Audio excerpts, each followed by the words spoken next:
Ferrari is licking its wounds. The Chinese Grand Prix has severely impacted the two SF-25 cars.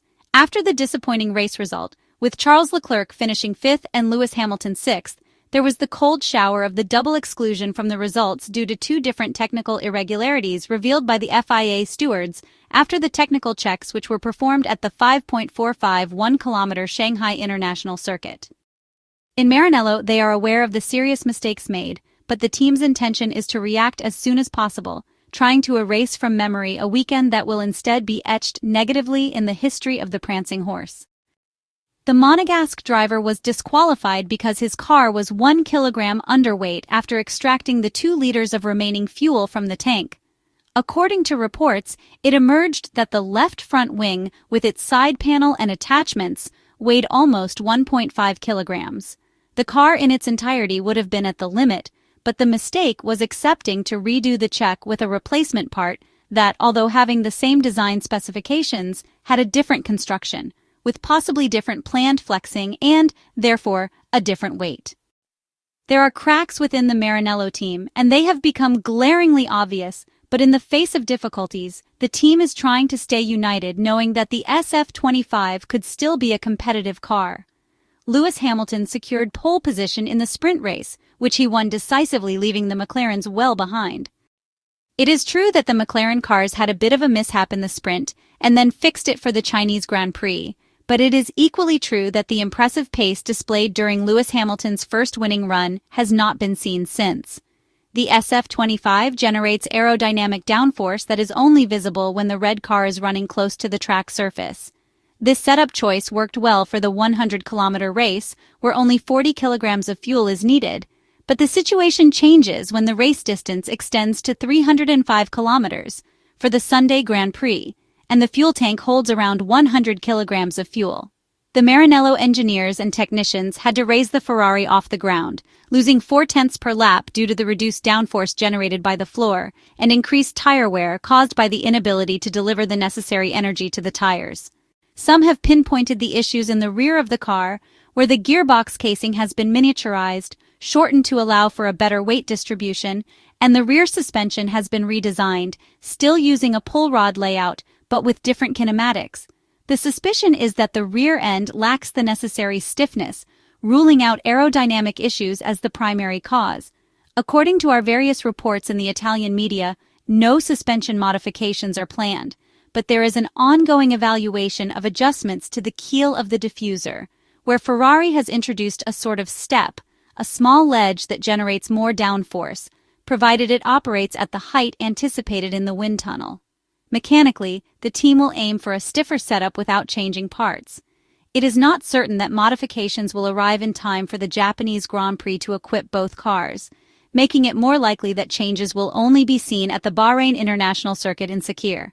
On a demanding track like Suzuka, Ferrari's engineers will need to find the best possible balance for the car, avoiding a situation where they swing from dominance to being the weakest among the top teams within just one day.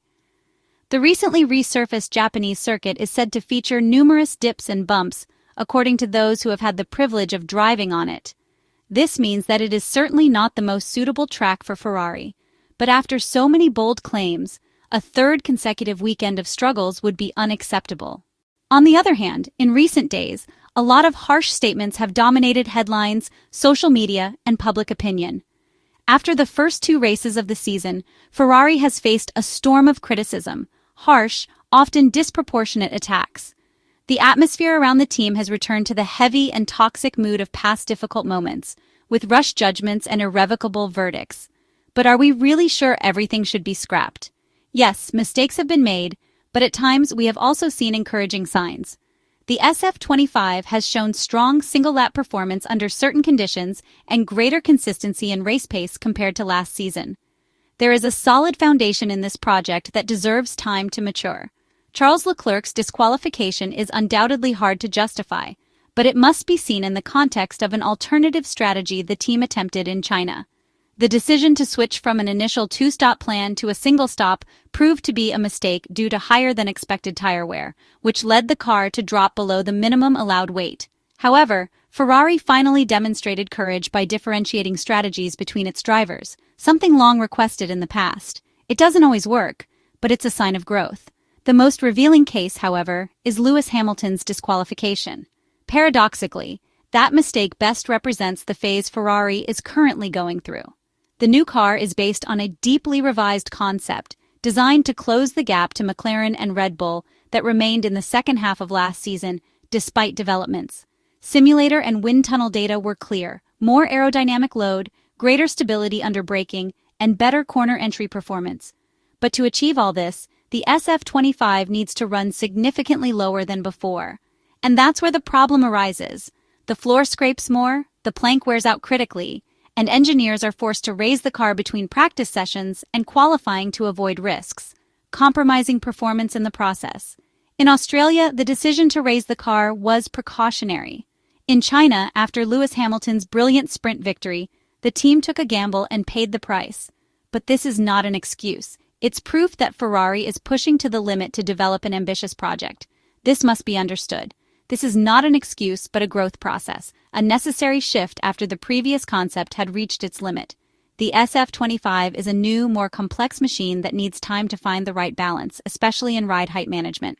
The media, including us to a lesser extent, should avoid sweeping judgments and sensational headlines.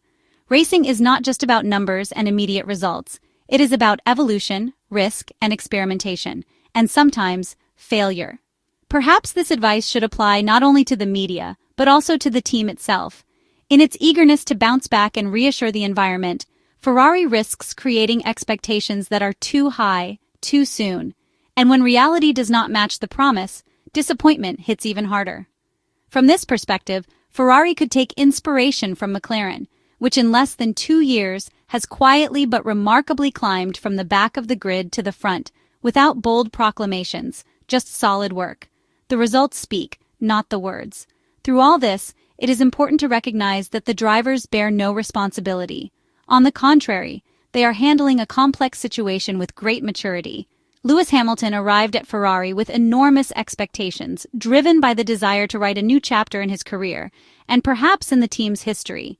He endured 2 difficult weekends in Australia and China, struggling with compromised setups and a disqualification entirely beyond his control.